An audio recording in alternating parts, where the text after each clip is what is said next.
एक बार एक व्यक्ति एक लाइट एरिया के कोठे में जाता है। वहाँ का दरवाज़ा खोलकर जैसे सामने देखता है, लगभग 20 औरत महिलाएं काफ़ी सुंदर दिखाई दे रही थी।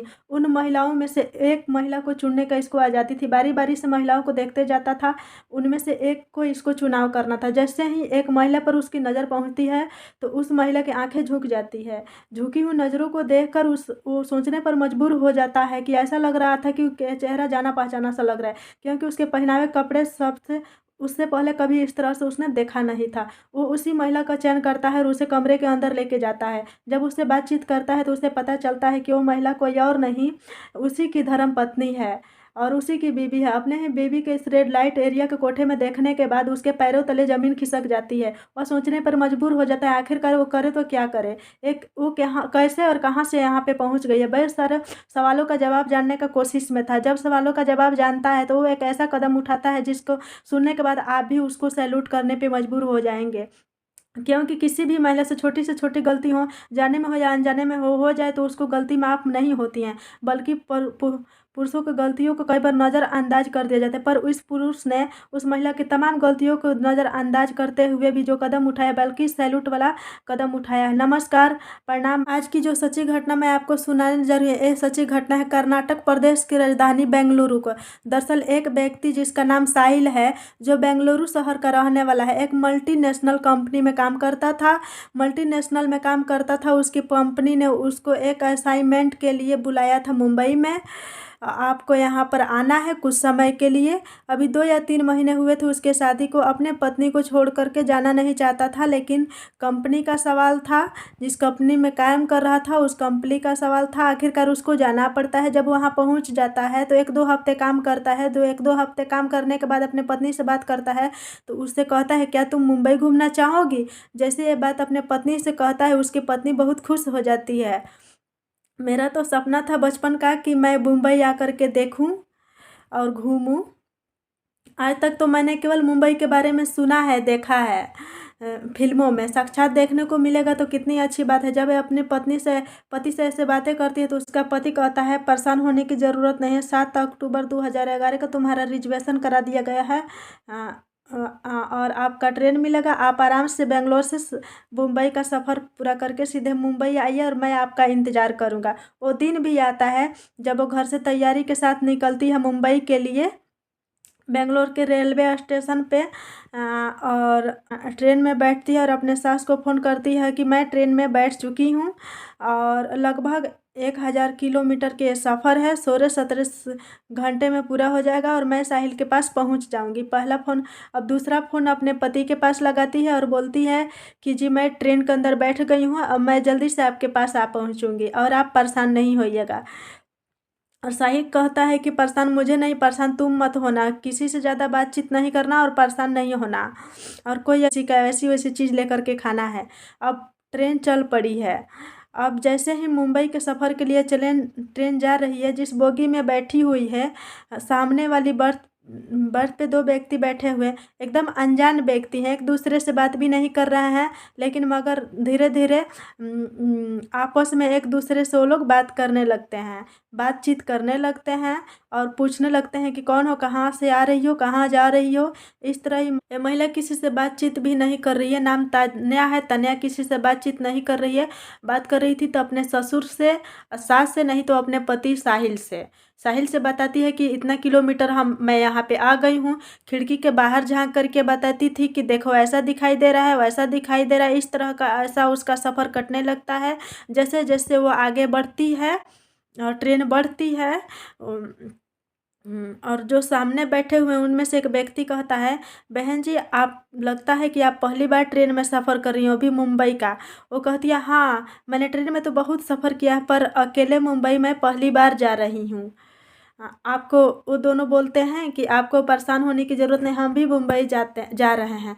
किसी भी तरह की दिक्कत हो तो आप हमसे शेयर कर सकते हैं। ऐसी बातचीत करते जा रहे थे लोग। कुछ खाते पीते वो लोग जा रहे थे। उनसे पूछ रहा था कि आप भी खाएंगी बहन जी? वो मना कर रही थी। जब आगे चल रही है गाड़ी, उसके बाद बात करता जाता है और दोस्ती हो ही जाता है और आगे इनसे भी बातें करते हुए खूब अच्छा से जा रहे थे लोग। खाते पीते अच्छे से जा रहे। वो लोग दोनों तान्या तान्या के सामानों पे नज़र रखते हुए जा रहे थे। कुछ खाने के लिए देती तो वो लोग भी खा लेता, वो भी देता तो भी खाना चालू कर दी, तान्या भी खा लेती थी। इस तरह से जीवन का सफ़र चलते चल रहा था और बहुत अच्छा सा सफ़र कट रहा था। चलते चलते लगभग 150 किलो के आसपास वो लोग पहुंच गया था। लगभग मुंबई मुंबई थोड़ी देर ही बाकी था। 800 किलोमीटर का सफ़र तय हो चुका था। तान्या अपने साहिल पति को फ़ोन लगाती है और कहती है कि मैं आपसे अभी 150 किलोमीटर दूर हूँ। तो कहता है आपसे परेशान होने की ज़रूरत नहीं है, मैं तुम्हें लेने के लिए रेलवे स्टेशन पर आ जाऊँगा। बस इतना ही बात हुआ, उसके बाद फ़ोन रख देती है। और वो लोग बोलता है बहन जी चाय पियेंगी, तो वो लोग इनको भी चाय दे देते हैं तान्या को, और तान्या भी पीती है और खुद भी चाय पी लेते हैं लोग। चाय पीने के बाद तान्या बेहोशी वाला हालत में हो जाती है और उसको नींद आने लगती है। लगभग 2 या 3 घंटे के बाद उसका आँख खुलता है तो पता चलता है कि तान्या अब ट्रेन के किसी बोगी में नहीं बैठी हुई है, बल्कि एक कार के अंदर बैठी हुई है और कार बहुत तेज़ी से चल रहा था। उसको जैसी हल्की फुल्की आँखें खुलती है तो आँखें खोलने की कोशिश करती है तो पता चलता है कि वो बेहोशी जैसी हालत में है, ठीक से बोल भी नहीं पा रही थी। लेकिन उसको वहीं 2 व्यक्ति कार के अंदर दिखाई देते थे और एक व्यक्ति और था जो कार चला रहा था। इसको देखने के बाद साफ अंदाज़ा लगाया जा सकता था कि उसके साथ कोई ना कोई अनहोनी घटना हो चुकी है। वो पूछती है कि मैं कहाँ हूँ, तुम मुझे कहाँ लेकर के जा रहे हो। इससे पहले कि कुछ बातचीत करते हो कि उससे पहले उसको जोड़ के थप्पड़ मारते हैं और बोलते हैं कि चुपचाप पड़ी रहो, आवाज़ नहीं निकालो, क्योंकि उसे चाय में कुछ नशीला पदार्थ दिया गया था जिसके पीने के बाद वो बेहोश हो गई थी। लगातार गाड़ी चल रही थी। गाड़ी चलते चलते पहुंच जाती है एक ऐसे इलाके में जहाँ पर उसे कार से उस जगह पर लेकर के जा रहे थे कि वहाँ से उसको चलने का हालत नहीं था, जैसे कि दोनों तरफ से उसको पकड़ के ले जा रहे थे जैसे कि वो बीमार है। अब ये सीधे पहुँच जाते हैं मुंबई के रेड लाइट एरिया के एक कोठे पर, और वहाँ पे 2 महिलाओं बैठी हुई थी। उससे बातचीत चल रही थी उसको बेचने की। आखिरकार सौदा तैयार हो जाता है और कम से कम उसका कीमत लगता है 45,000 रुपये। 45,000 रुपये लेकर के वो दोनों व्यक्ति वहाँ से रफू चक्कर हो जाते हैं और महिला को हल्का हल्का होश आने लगता है और वो गिड़गिड़ाने लगती है और रोने लगती है और रहम का भीख मांगने लगती है। वो दोनों उसे ठोकर मार करके चल जाते हैं। अब ये कोठे पर मौजूद थी। जब कोठे का नज़ारा वो देखती है तो वहाँ पे पहले से भी कितना भी लड़कियाँ थी, वो अपने लिबास को भी ऐसे पहने हुई थी कि जिससे देखकर कोई भी पुरुष उत्तेजित हो जाए। उस महिला को एक कमरे में बंद हो गया था क्योंकि वो महिला विरोध करने पर उतारू हो गई थी, बहुत चिल्ला रही थी, इसलिए उसको कुर्सी में बांध करके रखा गया था और मुंह भी बंद कर दिया जाता है। बात 7 अक्टूबर को घर से चली थी और 8-9 ऐसे समय बीत रहा था। ऐसे लगभग 15 दिन समय बीत जाता है। उसका पति रेलवे स्टेशन पे इंतज़ार कर रहा था। करने के बाद उसकी पत्नी दिखाई नहीं देती है। फ़ोन करता है तो स्विच ऑफ आता है। अपने माँ बाप से पूछता है, फिर रेलवे स्टेशन पे जीआरपी को भी सूचना देता है, पुलिस स्टेशन में भी सूचना देता है, तमाम कोशिश करता है, लेकिन उसकी पत्नी नहीं मिलती हैं। बेंगलोर के रेलवे स्टेशन पे जाता है। स्टेशन पे जाके जीआरपी को भी सूचना देता है, पुलिस स्टेशन पर भी जाता है, तमाम कोशिश करता है अपने पत्नी को तलाश करने के लिए ताकि उसके पत्नी मिल जाए। सीधे वो बेंगलोर के रेलवे स्टेशन पे जाता है और वहाँ पे सीसीटीवी चेक कराता है तो देखता है उसकी पत्नी रेलवे स्टेशन पे आई है और बैठी है, लेकिन है तो कहाँ है। वो तमाम कोशिशें कर रहा था। इधर उसकी पत्नी टॉर्चर हो रही थी, रोज़ उसको मारा जाता था, रोज़ पीटा जाता था, रोज़ उसको खाना भी अच्छा से नसीब नहीं होता था। जितना जाति हैवानियत हो रही थी उसने उसकी कल्पना भी नहीं की थी। जब धीरे धीरे दिन गुजरने लगते हैं, 16वें दिन जब उस कोठे की जो मालिक है सुनीता पुजारी, जब वो कहती है कि बहुत दिन हो गए, आज अगर तुम तैयार नहीं हुई तो फिर तुम्हारा वो हश्र किया जाएगा जिसके तुमने कल्पना भी नहीं की होगी। लड़कियों इसको समझा दो। पहले से ही लड़कियां जो काम कर रही थी उन लड़कियों से दबाव बनाया जाता है कि वो लड़कियां कहती हैं कि तान्या तुम मान जाओ, अब तुम यहाँ से नहीं जा सकती हो, सभी रास्ते बंद हो चुका है तुम्हारे लिए, तुम्हें यहीं रहना होगा, कोई यहीं पे काम करना होगा, यहाँ तो कोई तुम्हारी मदद नहीं कर सकता। 16वें दिन आखिरकार तानिया टूट जाती है और तानिया भी ऐसे ही कपड़े पहनती है जैसे वो कि पुरुष उसके तरफ देखने के तरफ उत्तेजित हो जाए और आकर्षित हो जाए। आज वो 20-22 महिलाओं में से तानिया का नंबर था, क्योंकि ग्राहक ने तानिया को ही पसंद किया था। तानिया को लेकर वो कमरे में जाता है, जैसे वो अंदर का दरवाज़ा चटकनी बंद करता है वो तानिया गिड़गिड़ाने लगती है, रोने लगती है। रोती भी ऐसी है कि उस कमरे से उसका आवाज़ बाहर नहीं निकलता है। आंसू, उसकी आंखों में आंसू है, आंसू टपक रहे थे। रोते हुए पैर पकड़ करके कहती है, भैया मुझे माफ़ कर दीजिए, मैं ऐसे ऐसे यहाँ पे चली आई हूँ, मेरे पति साहिल हैं। कमरे से उसका आवाज़ बाहर नहीं जाता है और उसके आंखों में आंसू थे और वो आंसू टपक रहे थे।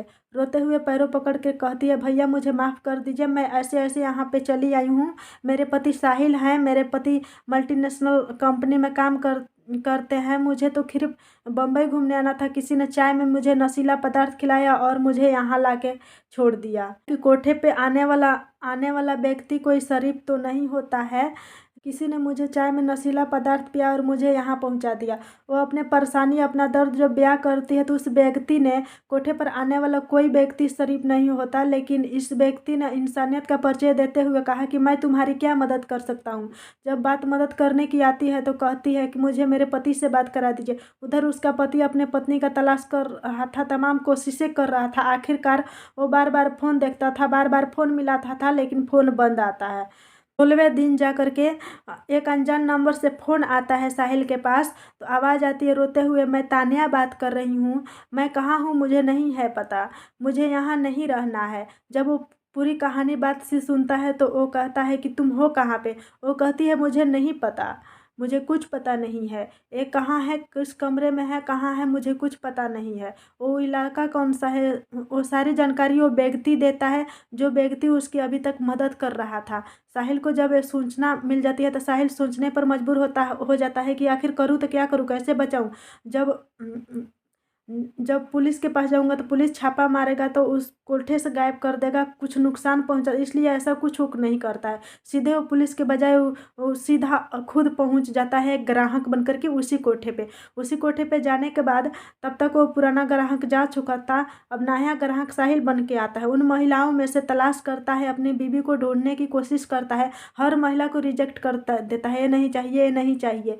जब नंबर आता है तानिया का तो वो लोग कहता है कि नया वाली लड़की को लेकर। तानिया को देखता है, तानिया को देखते ही उसके नज़र झुक जाती है, दबाने लगता है आंसू, और वो अपने पत्नी को देखकर हैरान परेशान था और सीधा बोलता है कि मुझे यही लड़की चाहिए। वो उसको लेकर कोठे के अंदर जाता है और उसकी पूरी कहानी सुनता है, आखिरकार ये यहाँ तक कैसे पहुँची। वो अपने पत्नी से नाराज़ नहीं होता, अपने सीने से लगा लेता है और बोलता है, तुम्हें परेशान होने की ज़रूरत नहीं, अब ज़रूरत है मैं ठंडे दिमागों से काम लेने की। यहाँ तक सोचो कि हम निकले यहाँ से कैसे हम यहाँ से भागने की कोशिश करेंगे तो ये लोग हम पे हमला कर देंगे, हम नुकसान भी पहुँचा सकते हैं। तभी बैठे बैठे साहिल को एक तरकीब सूझती है और वो पुलिस कंट्रोल रूम को फ़ोन करता है। पूरी कहानी 7 अक्टूबर से गायब होने से अभी तक की पूरी कहानी बताता है और बताते बताते कहता है कि मेरी पत्नी रेड लाइट एरिया की फ्लब रूम में है, आप जल्दी से आ जाइए।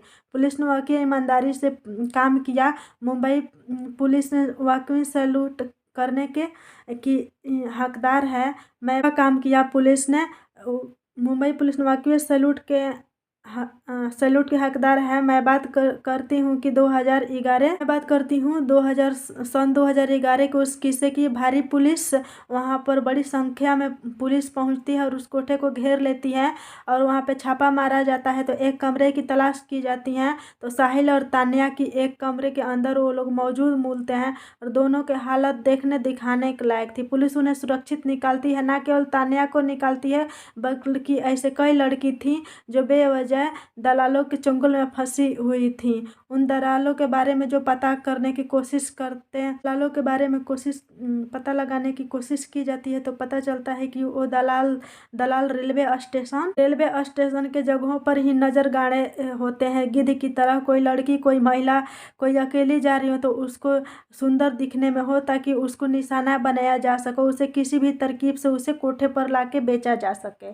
तानिया भी ऐसी ही तो बिकी गई थी। तानिया को तो बहुत देर के बाद होश आया था। हालांकि वो अपने पति के पास थी। पुलिस ने उसे छोड़ा करके वापस बेंगलोर दोनों को भेज दिया। और पुलिस ने जब यहाँ से मालकिन है कोठे की सुनीता पुजारी और रमीदा शेख, इन दोनों के साथ साथ और व्यक्तियों को गिरफ्तार किया।